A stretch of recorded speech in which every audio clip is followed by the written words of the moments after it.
Very good afternoon to all of you. आज हम सभी के समक्ष अंशु वर्मा प्रेजेंट करेंगी टॉपिक प्रिंसिपल्स ऑफ कम्युनिकेशन पे। अंशु, आप स्टार्ट कर सकते हो। Good afternoon class. Very good afternoon ma'am. Slide show हो रही है सही? Yes ma'am. अंशु, आप स्टार्ट करो। तो आज हम paper 5th information communication and technology in education के अंतर्गत टॉपिक प्रिंसिपल्स ऑफ कम्युनिकेशन का अध्ययन करेंगे। प्रिंसिपल्स ऑफ कम्युनिकेशन में जो हम अध्ययन करेंगे, सबसे पहले उसकी कम्युनिकेशन का परिभाषा और संप्रेषण के सिद्धांत क्या है। उसमें मेन सिद्धांत जो है वो 7 दिए गए हैं, जिसमें है स्पष्टता, संक्षिप्तता, प्रतिफल, विश्वसनीयता, शुद्धता, माध्यम, पूर्णता। और ये 7C के अलावा भी कुछ सिद्धांत हैं, जिसमें हम समयबद्धता और ग्राही की क्षमता का भी अध्ययन करेंगे। और इसके बाद संदर्भ सूची।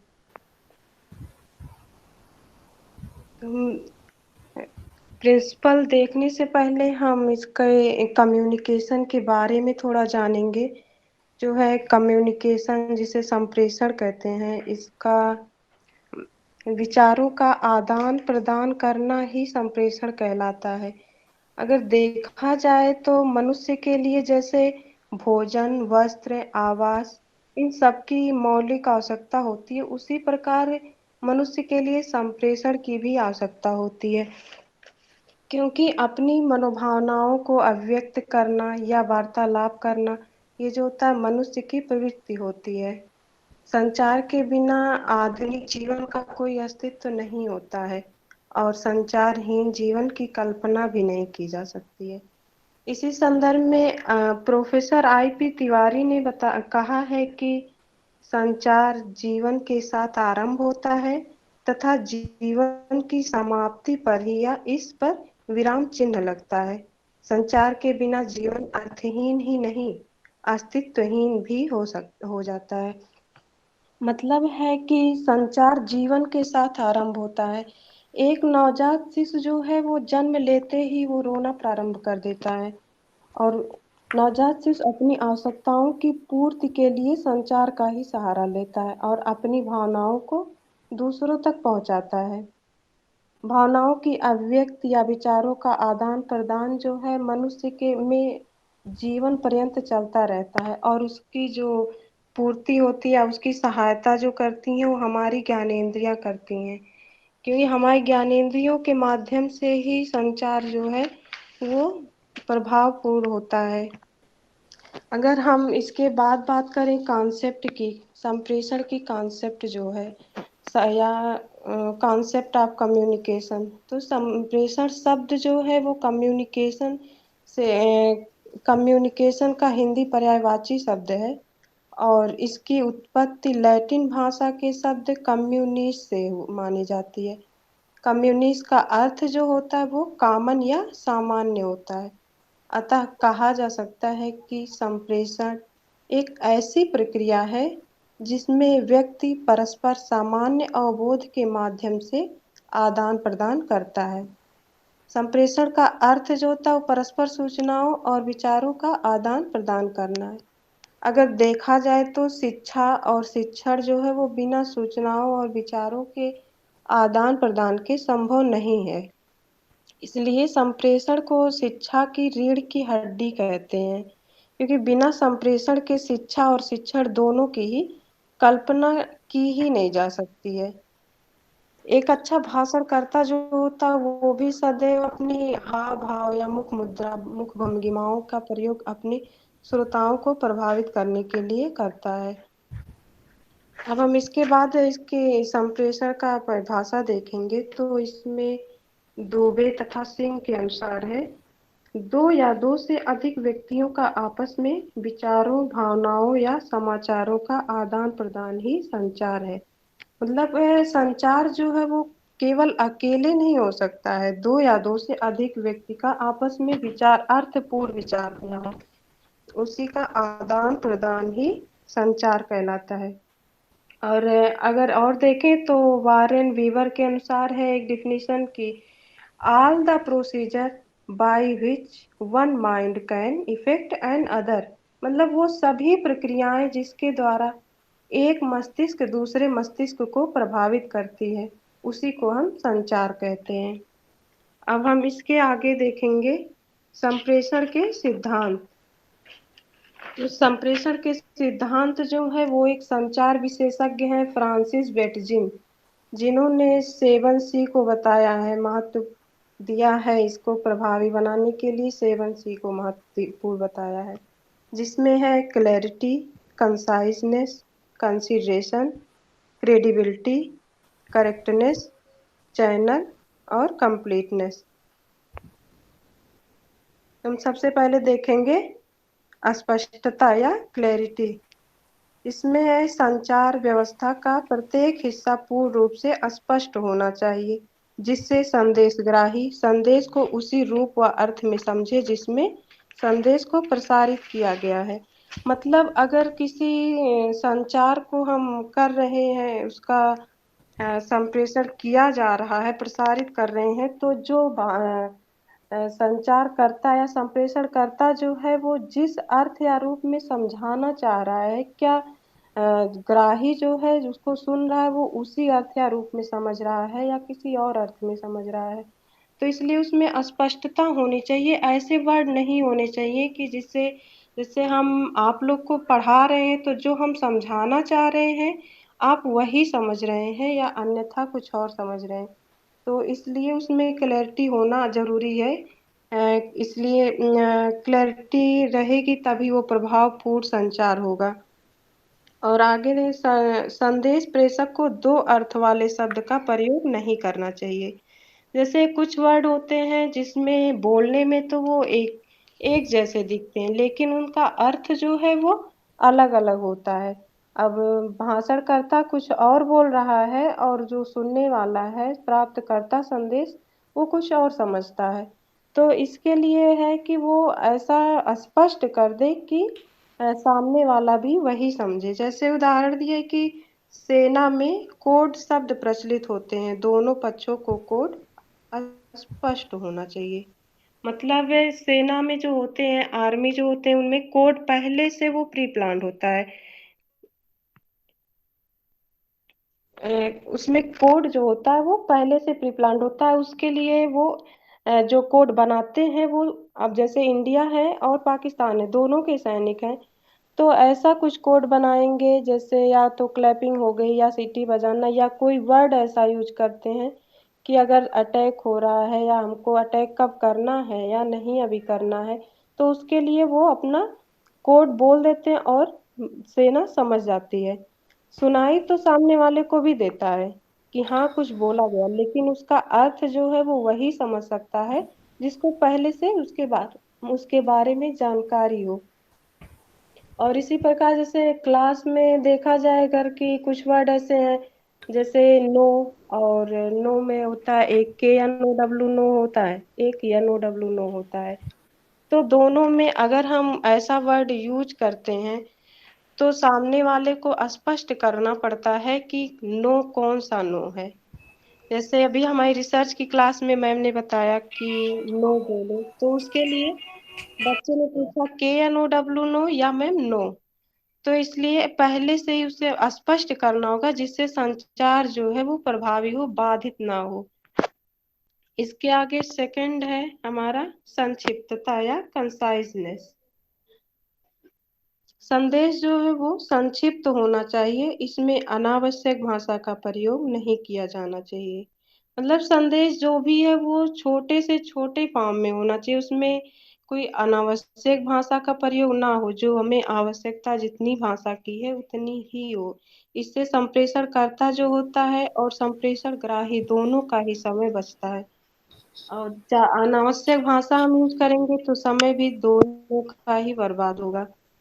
और हमें प्रयत्न यह होना चाहिए कि छोटे में सभी बातों का समावेश हो, छोटे संदेश में ही सभी बातों का समावेश हो। ऐसा नहीं कि हम कोई बहुत बड़ी बड़ी बातें घुमा फिरा के हम कोई बात बोल रहे हैं और उसका संदेश जो है क्या अर्थ निकल रहा है उसका कोई मतलब नहीं हो रहा है। तो ऐसा हमें प्रयत्न करना चाहिए कि वो शब्द तो छोटे ही हों लेकिन वो पूरा उसमें समाहित हो। किसी भी विचार अथवा भावनाओं को घुमा फिरा कर अथवा बड़ी लंबी चौड़ी भूमिका बनाकर संप्रेषित करना उचित नहीं होता है। इस प्रकार संप्रेषण जो है, संप्रेषण प्राप्तकर्ता जो होता है वो भूल भुलैया में पड़ जाता है। जैसे अभी आपको कोई वर्ड या कुछ भाषण करता होते हैं या फिर संप्रेषण करता है वो कोई बहुत लंबी लंबी वर्ड यूज ऐसा करे, अगर वो ऐसा सोचता है कि हाँ हम बहुत बड़े बड़े या लंबे लंबे वर्ड यूज करेंगे, ऐसे वर्ड यूज के जिससे प्रभावी हो, या लेकिन ऐसा नहीं होता। जितने हम सिंपल और सरल वर्ड यूज करते हैं तो उससे जो संदेश प्राप्त करता होता है उसको भी आसानी होती है सुनने में और वो समझ भी सकता है अच्छे से। तो इसलिए बहुत ज्यादा बड़ा नहीं करना चाहिए। पहले होता था जैसे अगर एग्जाम्पल देखे तो निबंध लिखने के लिए आता था तो पहले क्या 1500 वर्ड में निबंध लिखना होता था। तो उसमें क्या है 1500 वर्ड का मतलब ये नहीं कि हम 4-5 पेज में लिख दिए तो उसका वो निबंध प्रभावपूर्ण होगा। उसको हमें कोशिश करना चाहिए। अब होता है कि 500 वर्ड में ज्यादा से ज्यादा 500 वर्ड में लिखना चाहिए, या फिर कोई लॉन्ग क्वेश्चन आता है तो कुछ लोगों का मानना होता है कि हम 5-6 पेज लिखना चाहिए, लॉन्ग क्वेश्चन है तो 5-6 पेज लिखना चाहिए, लेकिन ऐसा नहीं होता है। अगर हम अपनी पूरी बातों को जिस जो उसका क्वेश्चन का आंसर जो हो वो संपूर्ण उसका आंसर वो 2 पेज में भी दे सकता है प्रभावपूर्ण ढंग से, जिससे शिक्षक जो उसे सामने वाला जो चेक कर रहा है उसका भी समय भी बचेगा और वो पूरा अच्छे से पढ़ भी सकता है। जो जरूरी नहीं है कि हम उसमें कहानी पूरा लिखें। इसलिए संचार प्रभावी वही होगा जो एकदम संक्षिप्त होगा। और जैसे अभी हमारे दीपक सर बता रहे थे कि आईएएस का एग्जाम है उसमें लॉन्ग क्वेश्चन था, पर वो केवल 2 लाइन में ही दिया। जरूरी नहीं है 2 पेज हम लिखें, वो अपनी पूरी बातों को 2 लाइन में ही समाहित कर दिया और फिर भी पास हो गया। इसी प्रकार हमें भी छोटा ही शब्द यूज करना चाहिए। जैसे विलियम शेक्सपियर ने कहा है कि brevity is the soul of the wit, मतलब संक्षिप्तता जो है अव्यक्त की आत्मा है। अर्थात विचारों को स्पष्ट भाषा में थोड़े शब्दों में कहने से प्रभावशीलता बढ़ जाती है। संप्रेषक जो होता है उसको सदैव छोटे शब्द, छोटे वाक्य या छोटे छोटे पैराग्राफ का ही प्रयोग करना चाहिए।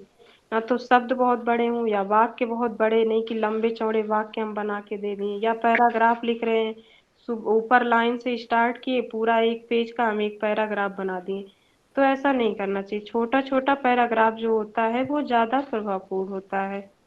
बड़े वाक्य जो होते हैं वो जटिल और अस्पष्ट हो जाते हैं, जिससे संदेश ग्राही जो होता है वो आसानी से पढ़ या समझ नहीं सकता है उसे।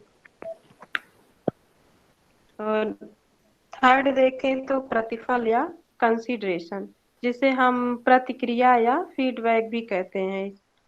संप्रेषण की प्रभावशीलता इस बात पर निर्भर करती है कि संप्रेषणकर्ता को संप्रेषण के बारे में ग्राहक से उचित पृष्ठपोषण प्राप्त होता रहे।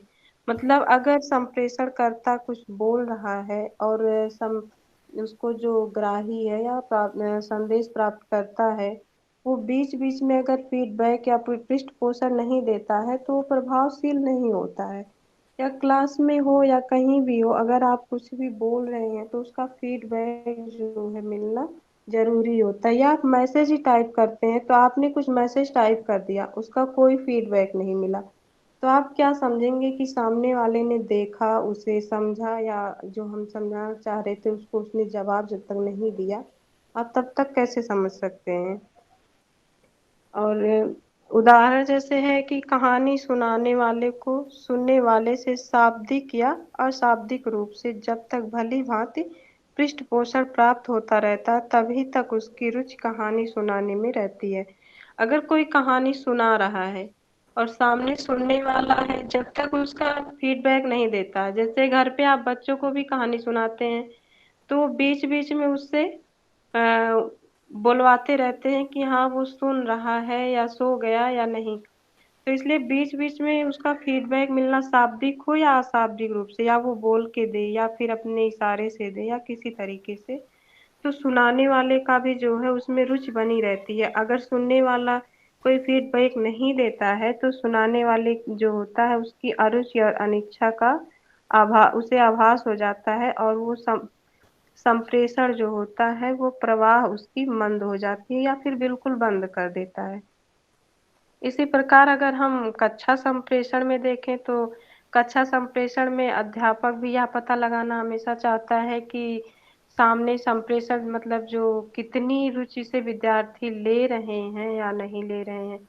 जो शिक्षक पढ़ा रहा है उसमें विद्यार्थियों को रुचि आ रही है, मिल रहा है रुचि या नहीं है, या वो समझ रहा है कि नहीं है। वो जो समझाना चाह रहा है क्या बच्चा वही समझ रहा है।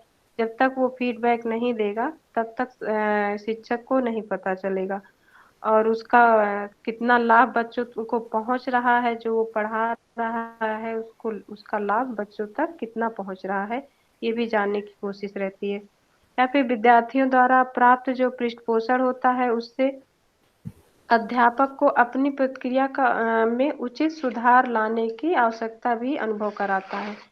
कि अगर शिक्षक पढ़ाया कोई चीज और उससे फीडबैक मिला कि हाँ बच्चे को समझ में आया या नहीं आया, अगर कोई चीज नहीं समझ में आया तो उसमें कमी कहाँ रह गई, समझ बच्चों को समझने में बच्चे की कमी है या शिक्षक कहीं समझाने में कमी रह गई, इसका भी उसे अनुभव होता है कि हाँ अगर उसमें कोई कमी रह गई है तो वो आगे उससे ज्यादा फिर सुधार करके फिर से समझाने की कोशिश करता है। इसलिए फीडबैक की जो है वो आवश्यकता होती है कि हमेशा फीडबैक देना पड़ता है। जैसे अभी हमारी क्लास भी होती है तो समाप्त होने के बाद हम फीडबैक लेते हैं कि हाँ सबको समझ में आया या नहीं, या फिर हमारी क्या कमियां रह गई वो भी फीडबैक हमें मिलता है जिससे हम आगे की क्लास में उसे सुधार सकें। इस प्रकार संप्रेषण की प्रभावशीलता में उचित पृष्ठपोषण का भी काफी सक्रिय सहयोग रहता है। इसके बाद हम चौथा देखते हैं विश्वसनीयता या क्रेडिबिलिटी। संचार की मूल प्रक्रिया का आधार विश्वास है। मतलब संचार जो है उसमें विश्वास का होना आवश्यक है। संदेशकर्ता द्वारा भेजी गई सूचना श्रोता की नजर में विश्वसनीय होना चाहिए। इस संदेश के विश्वसनीय होने पर प्राप्तकर्ता के मन में संदेशकर्ता के प्रति अच्छी छवि बनी रहती है। एक समय ऐसा भी आता है कि जब आप कोई चीज संप्रेषक द्वारा संप्रेषित की जाती है तो जो ग्राही होता है वो उसकी खुद गारंटी लेता है कि प्राप्तकर्ता दूसरों को देने उसकी गारंटी लेता है, प्राप्तकर्ता स्वयं दूसरों को देने लगता है उसकी गारंटी कि हाँ नहीं ये चीज अच्छी होती है या अच्छा है। या कोई प्रोडक्ट होता है तो उसमें भी वो उसका ऐड इसलिए करते हैं कि उसकी विश्वसनीयता बनी रहे, उसपे क्या उसमें यूज करते हैं उसकी इंग्रेडिएंट भी पूरा इसलिए देते हैं कि उसकी जो है विश्वसनीयता बनी रहे। या फिर कोई भी अ, उसको जो यूज करता है कभी बाद में ऐसा होता है कि वो भी दूसरों को बताने लगता है नहीं ये चीज प्रोडक्ट बहुत अच्छा है आप इसको यूज कर सकते हैं, मैंने यूज किया है। इसी प्रकार किसी संदेश को संप्रेषित करने से पहले प्रेषक को उसकी विश्वसनीयता की सावधानी पूर्वक जांच करनी चाहिए। किसी घटना की विश्वसनीयता बनाए रखने के लिए उस घटना से संबंधित उदाहरण या चित्र प्रदर्शित करना आवश्यक होता है। यदि कोई घटना घटित हुई है तो वो सच में घटित हुई है या नहीं उस पे हम विश्वास कैसे कर सकते हैं। अगर उसका कोई उदाहरण है या फिर उसका चित्र नहीं होगा तो हम उसको कैसे मान सकते हैं कि वो विश्वास पात्र है या नहीं, वो विश्वसनीय है घटना या नहीं। या आप न्यूज़पेपर में देखते हैं कहीं भी न्यूज़ कोई छप गई तो उसमें उस घटना की जो है वो चित्र भी होता है, छपा होता है, तभी हम उस पर विश्वास कर सकते हैं कि हाँ ये चीज सच है। या हम कॉलेज से कहीं सर्वे करने भेजा जाता है या किसी भी चीज के लिए हम सर्वे करने जाते हैं तो वहां भी हम सर्वे करने गए, वहां हमने क्या देखा क्या नहीं देखा उसका भी हमें पूरा चित्र जो है लाके लगाना होता है अपनी फाइल पे या फिर दिखाना होता है, तभी उसकी विश्वसनीयता रहेगी कि हाँ हमने यहाँ पे सर्वे किया था और यहाँ ये चीजें ऐसे थी। ऐसे नहीं कि हम बस गए और या गए भी नहीं, हमने कह दिया हाँ हम सर्वे करने गए थे और वहाँ पे ऐसे ऐसे है। तो इसलिए उसकी विश्वसनीयता जो है बनाए रखने के लिए हमें घटना का जो है चित्र प्रदर्शित करना पड़ता है। या फिर उदाहरण हम दें कि संदर्भ प्रस्तुत करना, जैसे हम लोग रेफरेंस लिखते हैं तो वो भी विश्वसनीयता बनाए रखने के लिए ही लिखते हैं संदर्भ, कि हाँ हमने कहीं से कोई मैटर लिया है तो उसे हमने चोरी नहीं किया है, वो हम उसको क्रेडिट देते हैं। और इसका ये विश्वास बनाए रखने के लिए कि हाँ हमने इनको क्रेडिट दे दिया है, हमने विश्वास इसलिए देते हैं कि हमने यहाँ से मैटर लिया है आपका, हमने चुराया नहीं है। इसलिए विश्वसनीयता बनाने के लिए ही संदर्भ प्रस्तुत किया जाता है। और आगे है शुद्धता या करेक्टनेस।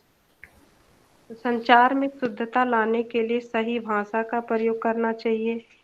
मतलब कोई भी भाषा है, ऐसा अगर हम कोई भाषा यूज कर रहे हैं, जैसे अगर हिंदी माध्यम के बच्चे हैं तो इंग्लिश भाषा यूज करेंगे तो उन्हें शायद कम समझ में आए, तो उचित भाषा का भी प्रयोग करना चाहिए। और संदेश संप्रेषण करते समय संप्रेषणकर्ता को वर्तनी और शब्द की शुद्धता पर भी ध्यान देना चाहिए।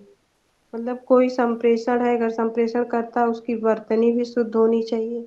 अरे कोई कोई वर्ड होता है, कुछ बच्चे उसको जैसे तालव्य सा होता है तो उसको दंत सा यूज करते हैं, या फिर वाह को बहुत बच्चे बा यूज करते हैं। ऐसे उसकी वर्तनी भी शुद्ध होनी चाहिए और शब्द भी शुद्ध होना चाहिए, जिससे संचार जो है वो प्रभावपूर्ण हो सके। संदेश संप्रेषण में बिंदु और कामा का भी विशेष ध्यान देना चाहिए। जैसे हम उदाहरण दें कि चिंता यहाँ पे बिंदु लग गया है, बिंदु नहीं रहेगा। अगर हम बिंदु हटा दें, नहीं ध्यान देते हैं तो चिंता का क्या हो जाता है, चिता। मतलब एक कामा हो या बिंदु हो, उसका भी बहुत महत्व होता है संप्रेषण में। तो अगर हम एक बिंदु लगा दिए चिंता हो गया और बिंदु हटा दिए तो वो चिता हो गया, पूरा अर्थ का अनर्थ हो जाता है। या फिर कामा की देखें तो रोको मत, जाने दो। अगर हमने रोको मत के बाद कामा लगाया, मतलब किसी को कह रहे रोको मत, उसे जाने दो। या फिर हमने अगर रोको के बाद कामा लगा दिया, रोको मत जाने दो, मतलब उसको रोको और जाने मत दो, दोनों में डिफरेंस हो गया। इसलिए कामा का भी कितना महत्व होता है, हम थोड़ा सा भी एक वर्ड भी इधर से उधर लगाते हैं तो उसका पूरा अर्थ बदल जाता है। नेक्स्ट है माध्यम या चैनल। संप्रेषणकर्ता और ग्राहक के बीच संप्रेषण की कड़ी को जोड़ने वाला कोई न कोई संप्रेषण माध्यम होता है। जैसे अगर हम देखें दो ध्रुवों के बीच विद्युत धारा जैसे अगर प्रवाहित करनी होती है तो उसके लिए भी हमें विद्युत तार की आवश्यकता होती है। इसी प्रकार अगर संचार करना है तो उसके बीच कोई ना कोई माध्यम की आवश्यकता होगी जरूर, वो चाहे वर्बल हो या नॉन वर्बल हो। मतलब हम या तो बोल के अपना संचार प्रसारित कर सकते हैं, या फिर हम अपने हाव भाव या इशारे से करते हैं, लेकिन माध्यम कोई ना कोई माध्यम वहाँ पे जरूर होना चाहिए। जैसे अभी हमारी ऑनलाइन क्लास हो रही है तो इसके लिए भी हमें माध्यम की आवश्यकता पड़ती है। अगर माध्यम कोई नहीं होता तो संचार प्रभावी नहीं होता है। तो हम क्लास कैसे ले सकते थे, इसके लिए हमें मोबाइल फोन की भी आवश्यकता होगी, डाटा की भी आवश्यकता होगी। तो ये भी हमारा माध्यम का काम कर रहा है कि संचार को प्रभावी बनाने में ये भी माध्यम का काम कर रहा है। या फिर देखिए प्रभावी संचार के लिए माध्यम का चुनाव संदेश और प्राप्तकर्ता की स्थिति को ध्यान में रखकर करना चाहिए। माध्यम में हमारा जैसे इसका है कि अगर हम उसको ध्यान में रख के नहीं करेंगे कि संदेश कैसा है या प्राप्तकर्ता की स्थिति क्या है, उसको भी हमें ध्यान में रखकर ही माध्यम का चुनाव करना चाहिए। जैसे दृष्टिबाधित बालक है तो उसके लिए हमें ब्रेल लिपि का प्रयोग करना चाहिए। अगर हम बाई लेक्चर मेथड से हम या फिर ऐसे ही कोई चीज पढ़ा रहे हैं तो बच्चे को, वो अगर दृष्टिबाधित बच्चा है तो हम उसको समझ में नहीं आएगा। इसलिए उचित माध्यम के लिए हमें, अगर दृष्टिबाधित बच्चा है तो ब्रेल लिपि का प्रयोग करना चाहिए। ऐसे हर प्रकार के मतलब होते हैं। जैसे छोटे बालक हैं तो शिक्षण सहायक सामग्री या कहानी के माध्यम से पढ़ाना चाहिए। अगर हम छोटे बच्चों को पढ़ाएंगे लेक्चर मेथड से तो उन्हें समझ में नहीं आएगा। इसलिए कहानी से या फिर शिक्षण सहायक सामग्री का प्रयोग करना चाहिए। या भाषा का ही देखें तो भाषा भी ऐसी ही होनी चाहिए, माध्यम में वो भी आएगा कि हमारा, अगर हम हिंदी भाषा का बच्चा है उसे इंग्लिश में पढ़ा रहे हैं, या इंग्लिश भाषा का बच्चा है उसे हम हिंदी में पढ़ा रहे हैं, तो वो संचार प्रभावी नहीं होगा। वो हम कितना भी पढ़ा लें उससे वो प्रभावपूर्ण नहीं हो सकता है। इसलिए उचित माध्यम का ही प्रयोग करना चाहिए। इसके आगे है पूर्णता या कंप्लीटनेस।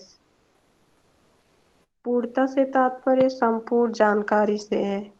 मतलब अगर हम कोई भी जानकारी दे रहे हैं तो वो पूर्ण होनी चाहिए, ना कि आधी अधूरी जानकारी हो जिससे सामने वाले को कुछ समझ में ही ना आए।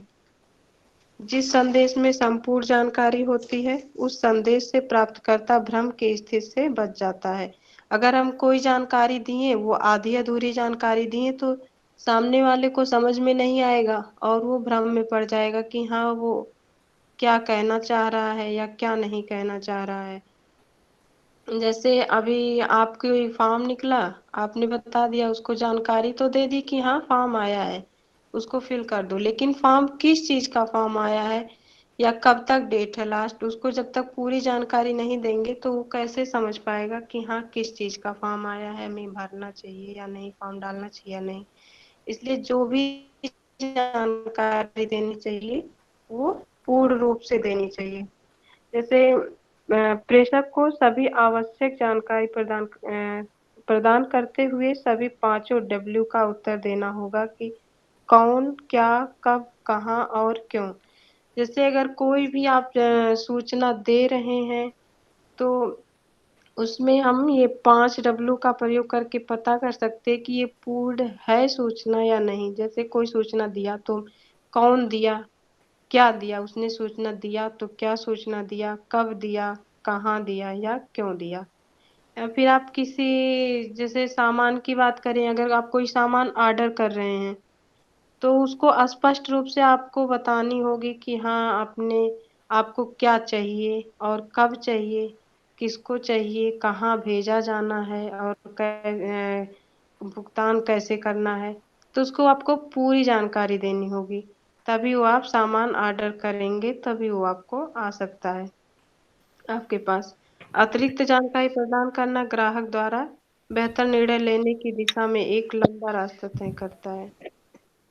और इसी के आगे है, मतलब अभी 7C जो है वो हमारा समाप्त हो गया। इसके आगे कुछ अन्य सिद्धांत भी हैं जिसमें मेन तो आपका ये 7C ही है। और इसके आगे अन्य सिद्धांत में तो बहुत सारे हैं जिसमें हमने केवल 2 लिया है। समयबद्धता का सिद्धांत, मतलब विचारों की जानकारी उचित समय पर बताई जानी चाहिए। अगर आप कोई सूचना दे रहे हैं और उसका उचित समय पे नहीं दे रहे हैं तो उसका कोई अर्थ नहीं रह जाता है। इसलिए कोई भी सूचना दे रहे हैं तो उसको एक समय पर देना चाहिए। अब अगर कल एग्जाम है, आज आप अचानक बता रहे हैं कि कल एग्जाम है, तो उसकी प्रिपरेशन तो नहीं कर सकता है। इसलिए उसको सही समय पे सूचना देनी चाहिए। या कोई भी सूचना हो अगर आप सही समय पे नहीं देंगे तो उसका कोई अर्थ नहीं रह जाएगा। जैसे संदेश को संप्रेषित करने में हुई देरी संदेश को ऐतिहासिक दस्तावेज बनाने के अलावा कोई उद्देश्य नहीं देगी। ऐसी कोई भी घटना घट रही है या कोई घटना घट गई, आप अगर उसको पहले से नहीं बताएं और वो घटना घट चुकी तो फिर वो एक ऐतिहासिक दस्तावेज बन जाएगा, मतलब वो एक इतिहास ही रह जाएगा। वो उसके लिए कोई उसका उद्देश्य नहीं रह जाएगा कि आप कोई उद्देश्य की पूर्ति नहीं करेगा। और आगे है ग्राही की क्षमता का सिद्धांत। संदेश निर्माण के समय संचारक को प्राप्तकर्ता की क्षमता को ध्यान में अवश्य रखना चाहिए। प्राप्तकर्ता की क्षमता और आवश्यकताओं को ध्यान में रखकर तैयार किया गया संदेश प्रभावी होता है। मतलब कि जो संदेश संप्रेषण करता है वो संदेश जो प्राप्त, सामने वाला जो संदेश प्राप्त कर रहा है उसकी क्षमता क्या है उसको ध्यान में रखकर ही संदेश संप्रेषित करना चाहिए। अब अगर आप कक्षा 2 के बच्चे को कक्षा 5 का पढ़ाएंगे तो उसको समझ में नहीं आएगा। उसकी क्षमता क्या है, वो कितना ग्रहण कर सकता है, उसको ध्यान में रखकर ही संदेश संप्रेषित करना चाहिए। इसके बाद संदर्भ सूची। Thank you. किसी को कुछ पूछना है तो पूछ सकता है। अंशु ने आज बहुत ही स्पष्ट तरीके से हम सभी को ये समझाने की कोशिश की कि संप्रेषण के कौन कौन से सिद्धांत होते हैं, और सभी जो भी उसने 7C बताया उसका जो स्पष्टीकरण था वो बहुत ही अच्छा था। फिर भी अगर आप किसी को भी क्वेरी है इस रिगार्डिंग तो वो अंशु से पूछ सकता है। आप सभी के लिए ओपन है।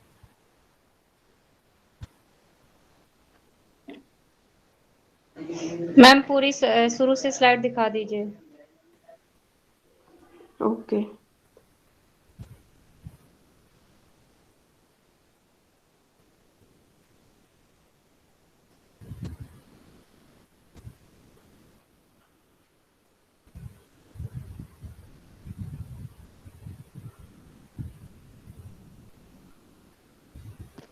यहाँ से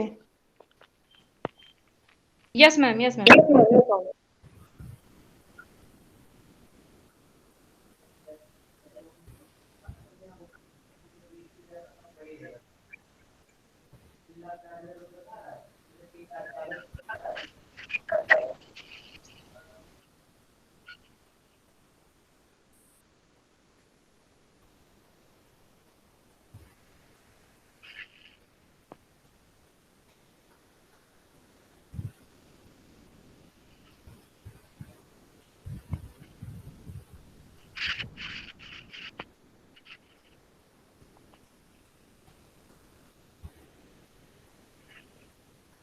thank you ma'am, thank you ma'am. बस मैम रिवाइज करने के लिए पूरा स्लाइड देख रहे थे।